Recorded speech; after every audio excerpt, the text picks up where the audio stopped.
স্বৈরাচার এরশাদ বা যেভাবে স্বৈরাচারিণী শেখ হাসিনা বাংলাদেশের জনগণের উপর চেপে বসেছিল, সেভাবে আর কেউ যেন এইভাবে চেপে বসতে পারে না এবং পারবে না ইনশাল্লাহ। এর সাথে স্মরণ করছি আমার নেতা সিলেটের 1 কোটি মানুষের স্পন্দন বিশ্বনাথ বালামঞ্জের সাবেক এমপি জনাব ইলিয়াস আলীকে, তাকে ঘিরে আমার রাজনৈতিক তৎপরতা শুরু হয়েছিল এবং আমি রাজনীতি করতে অনুপ্রাণিত হয়েছিলাম। আমার সেই নেতাকে আমি শ্রদ্ধার সাথে স্মরণ করছি। উনি যেখানেই আছেন এই মজলুম গত মজলুম সরকারের 7 বছরে ওনাকে কোথায় কীভাবে রেখেছে আমরা জানি না। এখন আমরা আশাবাদী আছি যে আমার নেতাকে যেভাবে হোক আমরা ফিরিয়ে পাব, এই আশা ব্যক্ত করে আমি শুরু করছি আগামীর রাজনীতি ইনশাল্লাহ। যেহেতু আমরা ফ্যাসিস্টকে একবার একত্রে আমরা পাকিস্তানি বাহিনীকে পরাজিত করেছি, আমরা বাঙালিরা, তখন আমার বয়স 10 বছর ছিল। যদিও কোথাও কোনো যুদ্ধে পার্টিসিপেট করতে পারি নাই, কিন্তু আমাদের ফ্যামিলি পার্টিসিপেট করেছে এবং তখন অনুভব করেছি যে আমাদের স্বাধীনতার প্রয়োজন আছে।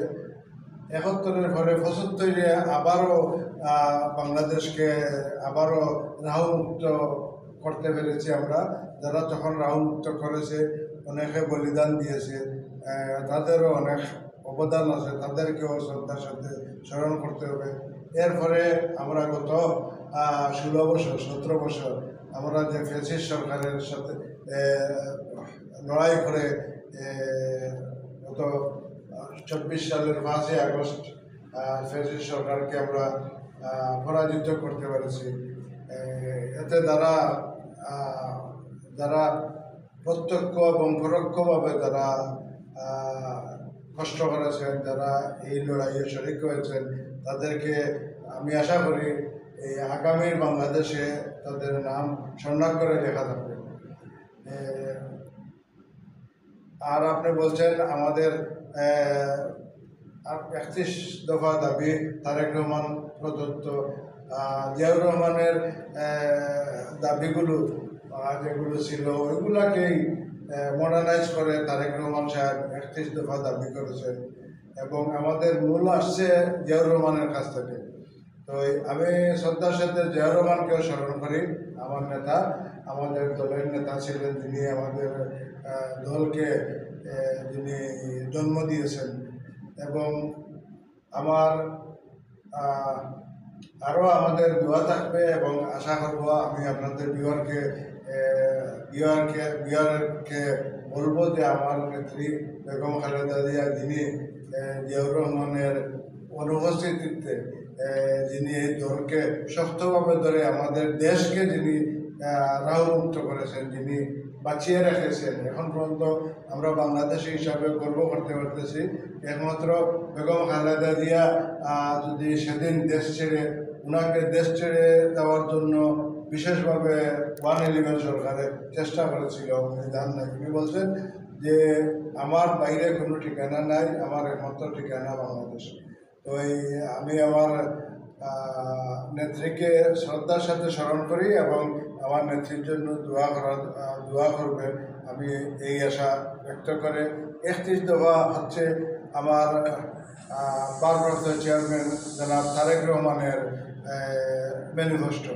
এবং আপনারা জানেন ইতিমধ্যে দীর্ঘ 15 বছর থেকে আমাদের ভারপ্রাপ্ত চেয়ারম্যান তারেক রহমান বিদেশে চিকিৎসাধীন অবস্থায় বিদেশে অবস্থান করতেছেন এবং তিনি বিদেশ থেকেও আমাদেরকে সুসংগঠিত রেখেছেন।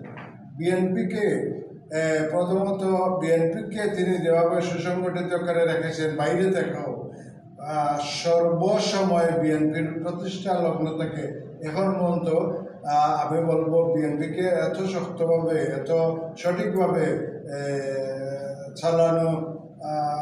চালাইতেছেন উনি, যে এটা আসলে বলা বাহুল্য নয়। তিনি বিদেশে থেকেও very smart guy, is a very intelligence guy এবং আমি মনে করি আগামী রাষ্ট্রনায়ক মানুষের ভোটের মাধ্যমে বিএনপি যদি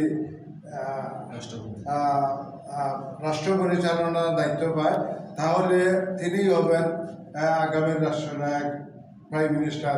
যদি উনি তারেক রহমান যদি প্রাইম মিনিস্টার হন, তো উনার 31 দফা ইতিমধ্যে আপনারা সবাই দেখেছেন, স্পেশালি আপনারা জার্নালিস্টরা, আপনাদের মুখস্থ আছে। উনার 31 দফা উনি অবশ্যই উনি যখন এই 31 দফা 31 দফা উনি নিয়ে আসছেন সামনে, উনি অবশ্যই 31 দফাকে বাস্তবায়ন